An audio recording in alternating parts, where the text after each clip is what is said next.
دربار کې یو کس هغه رالو، هغه وی حضرت زه تا ته یو خپل کمال ښودل غواړم که د ستاسو اجازت وي. بادشاه ورله اجازت ورکړو. ستا څه کمال دی؟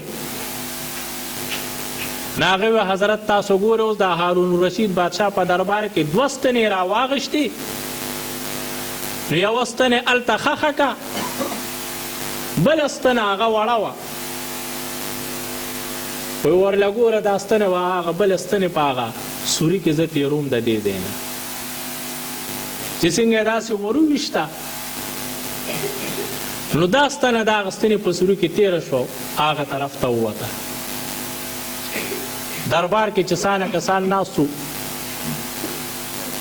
پوره دا دې ورله ورکو، واقعي د کمال یې وکړو.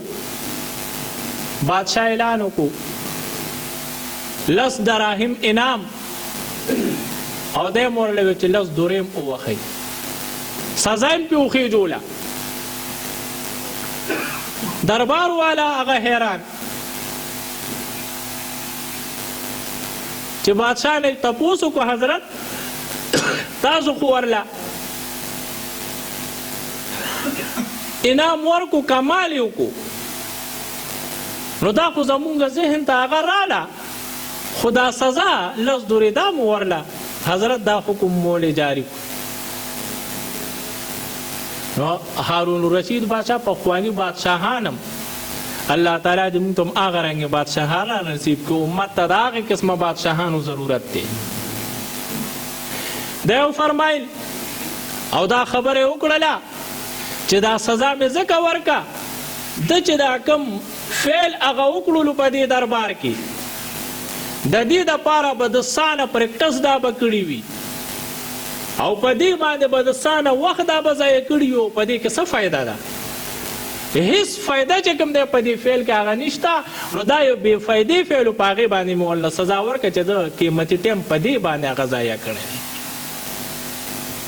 نو داسې بادشاهان هغوی به د خپلو رعایه او د ټیم دا به خیال ساتلو، د وخت دا به خیال ساتلو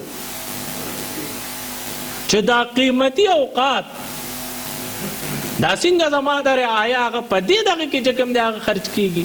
کاش چې هغه رنګې بادشاهان نن وې، دا امتونه به یې کوم ځای ته د ترقۍ په دور کې دا به رسولي.